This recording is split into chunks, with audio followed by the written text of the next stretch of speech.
G'day world, Chris Hogan and Andrew Grote coming to you live from Me Media Studio at Burleigh Heads for episode 90 of Get Fact Up. How you going, Andrew? Yeah, good. How are you? I'm excellent. Got your espresso over there? I have. Hiding back there? Espresso. So we're doing the Mary Meeker report summary and a summary of the summaries. And if you don't know what Mary Meeker reports are, basically she comes out every year with a new report, normally partners with somebody that I currently don't have on my slide deck. But it's reported from the Code Conference crowd in Rancho Palos Verdes, California. I can't say that properly. So yeah, it's like 300-page report of like all the internet marketing trends. 294. 294, is it? Oh, I thought it was 284. Okay. It's most people don't know about it, but it's really, really important for marketers and business owners. It's basically what's going on and what's changing. Huge. Yeah. Heaps of great stats in there. We'll put a link in the comments. Make sure everybody can get to that and where we got a lot of these slides and references from. So let's kick it off, Andrew. What's the first one? Okay, so the first one is, it's basically something we've been saying a lot of lately, and this really just validates everything we've been saying. Mobile audiences are expected to spend at least 30 minutes a day watching video online. Yeah, well, exactly. We've been saying that a lot. Do we need to, elaborate on that? I don't think so. Cisco have also said similar things. Mm-hmm. Basically, video viewing is on the up. Simple. And personally, I think it's probably higher than 30 minutes. I think they're being conservative there.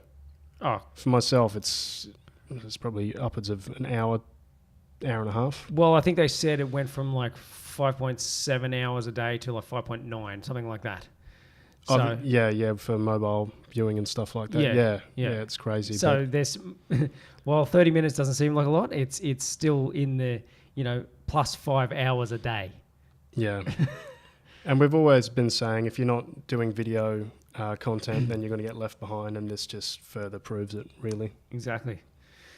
So slide 3, we've got e-commerce sales reached upward of $450 billion, a 16% year-over-year increase. Mobile shopping is also on the rise, growing 54% year-over-year. What I thought was cool about this is there was a drop-off in e-commerce around 2013, 2014. And I'd say what changed there is the rise of things like Shopify and Nido. Suddenly, e-commerce has become a lot more accessible to small and medium businesses, a lot cheaper, a lot easier to use, and it's really effective, these new little platforms. Absolutely. And of course, we've just seen the e-commerce sales grow phenomenally with that massive beast we all know, Amazon, just kicking major butt across US and now across multiple countries. So something that they mentioned here as well was the huge bite it's taking out of retail, like standard bricks and mortar retail. It's really making a disturbance there. Yeah. So I guess to elaborate on that, one way that retailers can help, I guess, cushion that blow is to obviously have a shopping cart and use their marketplaces like Amazon, eBay to make sure that they're reaching audiences not only in their own cart but also on those other marketplaces where there's plenty of traffic. So the next slide is basically continuing on this here. Worldwide e-commerce share gains continue. But the interesting thing here is how much China is just flying past everyone else in terms of e-commerce uptake. It's huge. Wow. Yeah, I mean, they're a massive country and, technology adoption is just so quick now, worldwide. And, they have a massive rising middle class as well. So that's to be expected. And, I mean, if you're looking for new markets, then that would be the one place that you could possibly get your products into, albeit maybe they shouldn't be manufactured in China, though. Although it would make shipment quicker. But a big part of the Meeker report was the rise of China in terms of marketing, online e-commerce. It was like 40% of the report was focusing on China. Yep. Great. So let's move on to slide 5. So ad costs rising faster than reach. This one I thought was really interesting. So basically, everyone that's doing pay-per-click advertising has probably noticed cost per clicks going up. So what it's saying here, it says looking at return on ad spend, the cost is rising faster than the reach, but both are still rising. This is driving an increased focus on customer lifetime value. So basically, what they're saying is, yeah, ad costs are going up and reach isn't what it used to be. We've been saying that quite a bit, especially around Facebook. Things are changing. They're making it a bit harder for people, so you have to think about what you're doing. But beyond that, you have to start looking at other ways to get that reach outside of just pay-per-click. And you were saying before that content marketing we should really be looking into because of these stats. Absolutely. With content marketing, one of the greatest results we get from content marketing is that we improve our SEO, which improves our Google rank, and improves our organic traffic that we get through, obviously, Google searches. And once you've gotten that position, 1, 2, 3, 4, 5 on Google search index, then essentially you're not paying for that traffic anymore. You've got a snowball effect of reach in online real estate. So yeah. Even though cost per click is going up, it doesn't mean it's dead. It just means that you have to think beyond just that first click on your ad, because that's going to cost you. And if you have no plan beyond that, then it's going to hurt. So you can use pay-per-click to amplify content marketing, obviously, and then from there you're benefiting from the SEO and the online real estate growth. Yep. But another thing I thought was important to mention here, they said focusing on customer lifetime value, and I think this sort of is where we need to think about things like what you do with your leads after you get them. So nurturing, using automation to take care of all the nurturing and stuff like that, and looking at your funnel beyond what you get after that click or lead from an ad. So that's really important. When the costs rise, we just need to be a bit smarter about everything.